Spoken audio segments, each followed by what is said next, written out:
Hi everyone, this is Keval from Drona Aviation. This is the third video of the series Drone Programming using Pluto Blocks.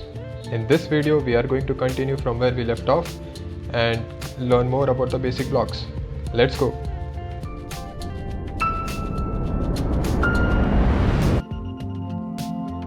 In case you missed out on our previous video, please have a look at it so that you build the base for this particular video.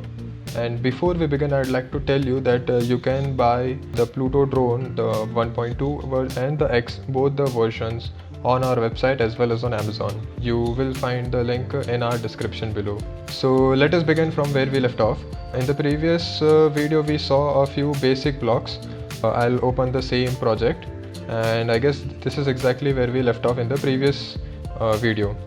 So today let us continue and build a new project. Okay, so the first block that we'll discover is we'll explore is timer block. So first you click on create a timer, and first of the many blocks is created. You can create multiple timers, timer 1 2 3, whatever you want, how many you want to use. For us we just need one, so we select either of them. Now this block, this particular set timer block, can be placed only in the on start loop. So if you try to place somewhere else, it will not accept. So we place it over here, and this is the time that we want to set. I'll set it to 2000. This is milliseconds, so it converts to 2 seconds. So this means that this timer block, timer 3, is going to return true after every 2000 milliseconds or after every 2 seconds. You can set it to true or false. I am going to keep it at true only. In the Pluto loop, what we will do is we'll take if do block from logic. Okay, again I'll go in timer and I'll select check timer. So this is going to check if the timer block is returning true or false, and based on this what I will do is I'll select an LED and I'll place this LED over here and set it to toggle. So let us build and flash this project quickly.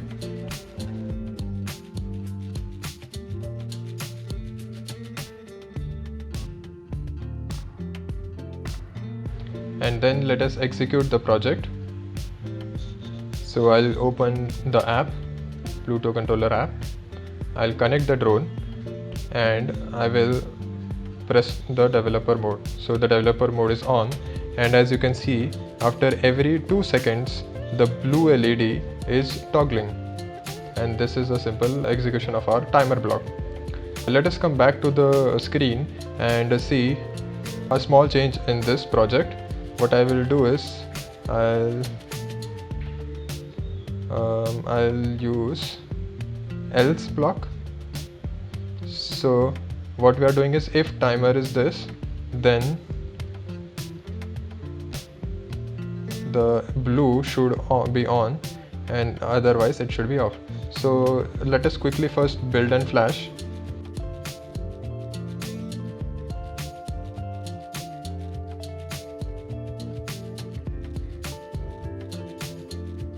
Let us execute the project.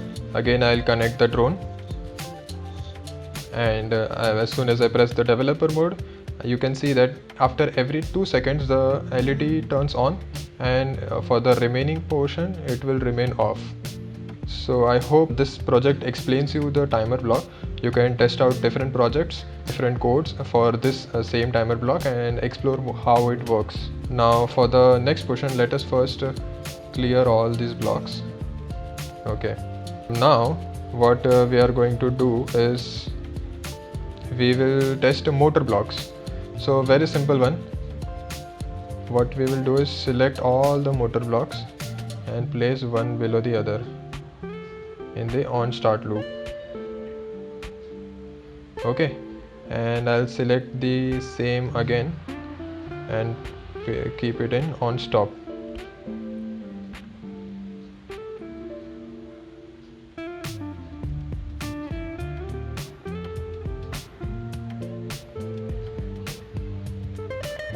Okay, now in the on start loop, what we will do is we will set the value to 1200 for all the motors. So this 1200, the number that we are typing, is the PWM that we are setting.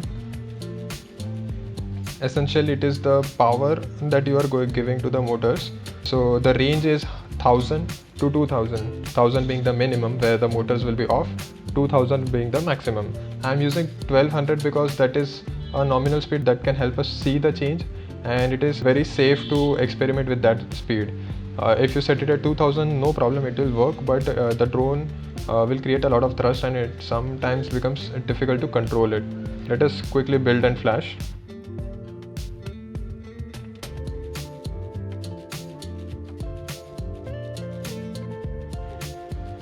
And then execute it. So I'll connect the drone with the app, and as soon as I press the developer mode, you can see all the 4 motors start spinning at a very at a very small speed, but enough to see the change. And as soon as I turn off the developer mode, the motors stop rotating. Now the important part over here is in these types of projects where you are using motor blocks is that in the on-stop block, what you have to do is select all the motors that you are working with and set their speed as 1000. Now what happens is a lot of times you will be using these blocks but you forget to set them at 1000. So even after you turn off the developer mode, the motors will keep on spinning. You will not be able to control them.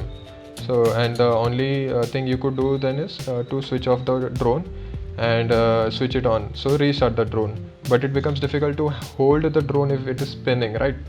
So always remember to use the same motor blocks and set the speed to 1000 at the end.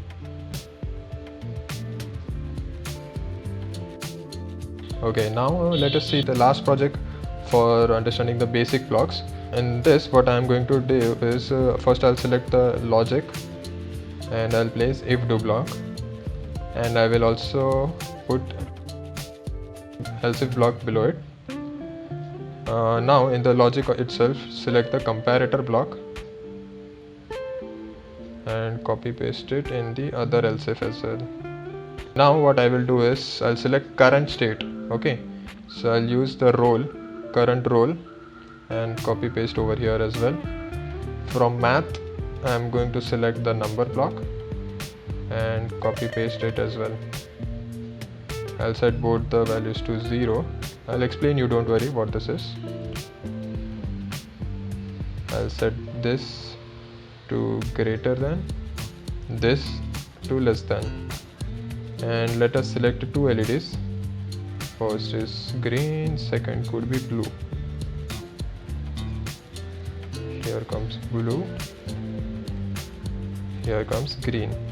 In the first one I'll keep green on, blue off. In the second one I'll keep green off and blue on. Let me clean up the blocks. Okay, in this project what we are doing is we are using current roll. So the current roll means the angle that the drone will be in, the roll angle of the drone. So suppose if the drone is perfectly horizontal, the angle will be 0. If the drone is inclined, it will be 90. So you can get this live data in the Pluto blocks and you can code projects. Let us see the execution and you'll understand what how useful it is.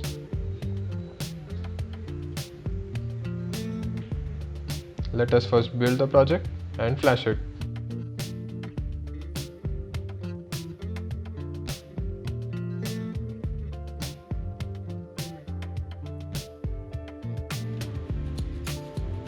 After this, we'll connect the drone with the app and let us turn on the developer mode. Now as you can see, if I roll the drone, if I change the roll angle of the drone, if the angle is greater than 0, you can see green LED turns on, and if the angle is less than 0, the blue LED turns on. So this should show you how you can use the current data of the drone, the live data of the drone, and execute different projects. This is just an example. Obviously you can build different types of tasks that you want to enter in do block, and you can carry out different applications. So I guess this will give you a fair idea of different basic blocks that we'll be using. There are a few blocks which I have not shown you yet. We will be exploring them as and when we do projects related to them. Till then, I would advise you to build your own projects and discover the purpose of each block And in case you guys have any doubt, you can let us know in the comment section. I think I had mentioned in the previous video as well that you can use the document Guide to Pluto Blocks, which contains information about all the blocks and with examples. So you can most certainly use those and learn more about each of these blocks. I'll provide the link in the description. So I guess that's it. Please like this video, please share it with other drone enthusiasts, help them learn drone programming, and let us build a community together. See you next time. Thank you.